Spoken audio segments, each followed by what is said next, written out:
বাড়িতে অনেকেই কাঁচকলা খেতে চায় না। তো কাঁচকলার যদি এইভাবে রেসিপিটা বানানো যায় তাহলে সবাই খাবে হাত চেটে। নমস্কার, আমি জগৎবন্ধু কিচেনে সবাইকে স্বাগত। আমি আজকে বানাবো কাঁচকলার কোপ্তা। তাহলে রেসিপিটা শুরু করা যাক। আমি কাঁচকলাগুলো কেটে নিয়েছি, 2 টুকরো করে নিয়েছি। প্রেসার কুকারে দিয়ে অল্প নুন আর জল দিয়ে একটা সিটি দিয়ে দেবো, দিয়ে সেদ্ধ হয়ে যাবে। আমি একটা সিটির পরে নেমে ছেঁকে নেব। এবার টমেটো 2টো কেটে নিয়েছি মিডিয়াম সাইজের, আর পেঁয়াজ কেটে নিয়েছি। নিয়ে নিচ্ছি অল্প কাজু, এলাচ, দারচিনি, পেঁয়াজ সব একসঙ্গে দিয়ে আমি ভালোভাবে পেস্ট করে নেব। আমি মিক্সার গ্রাইন্ডারে পেস্ট করে নিচ্ছি। এবার আমি কাঁচা লঙ্কা কেটে নিচ্ছি আর ধনেপাতা কেটে নেব। একদম ফাইনভাবে চপিং করে নেবেন।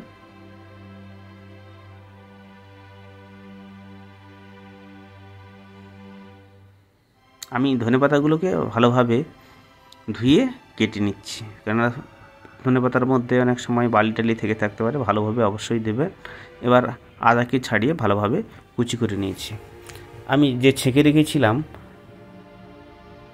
কাঁচকলাগুলোকে আমি ছাড়িয়ে নিচ্ছি।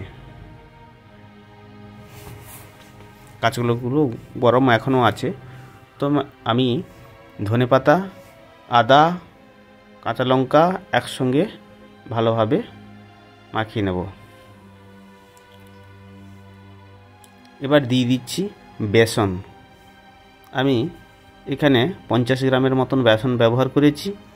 আর লবণ দিয়ে দিচ্ছি, জিরে গুঁড়ো দিয়ে দিচ্ছি, অল্প একটু গরম মশলা দিয়ে আমি ভালোভাবে মাখিয়ে নিচ্ছি। ভালোভাবে মাখিয়ে নিয়ে আমি কোপ্তার আকার যে যেমন সাইজ গোল করতে পারেন, লম্বা করতে পারেন বা বিভিন্ন আকার দিতে পারেন, তাতে কোনো অসুবিধা নেই। আপনি দিয়ে আমি তেল গরম করে ভেজে নিচ্ছি। মিডিয়াম আঁচে রাখবেন সবসময়।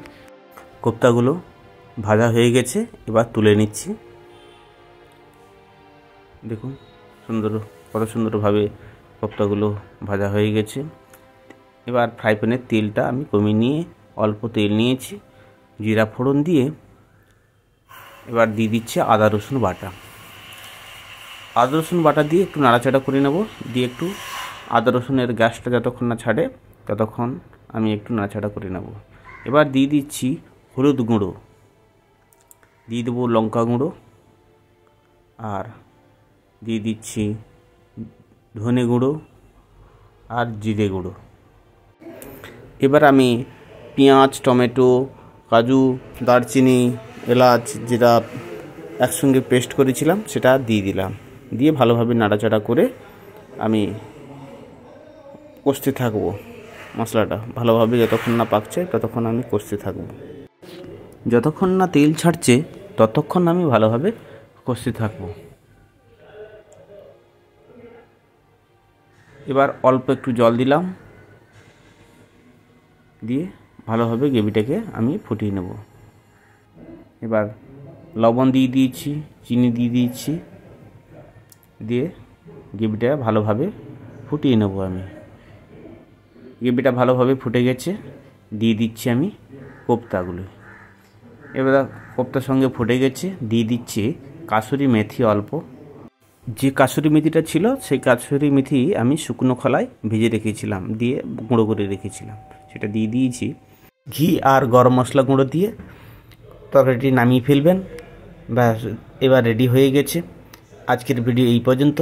পরের ভিডিওতে আবার দেখা হচ্ছে। আপনারা অবশ্যই রেসিপিটা বানিয়ে খাবেন।